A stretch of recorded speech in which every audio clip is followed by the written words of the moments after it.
Nel veneziano la notizia dei 3 operai morti nel crollo di una gru durante dei lavori di restauro a Torino è arrivata in un momento di cordoglio per l'incidente sul lavoro costato la vita al carpentiere Daniele Zacchetti al porto di Trieste e in un Veneto in cui, secondo i dati INAIL dei primi 10 mesi dell'anno, le morti nei luoghi di lavoro sono salite a 89 rispetto alle 71 del 2020.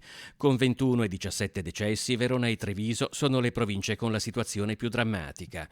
Certo, nel 2020 parecchie attività produttive erano state costrette dal Covid a chiudere per diversi mesi, tuttavia si tratta di tragedie che sembrano non avere fine.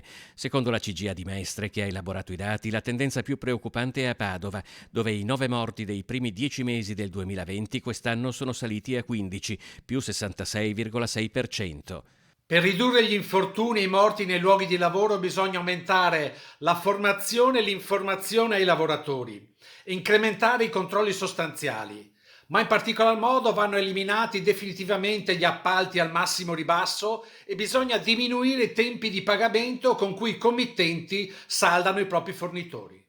La CGA punta il dito in particolare contro il lavoro irregolare, un fenomeno che in Veneto registra dimensioni più contenute rispetto ad altre zone del paese. Dei 206.500 lavoratori in nero presenti in regione, gli sfruttati da caporali o da organizzazioni criminali restano una piccola minoranza.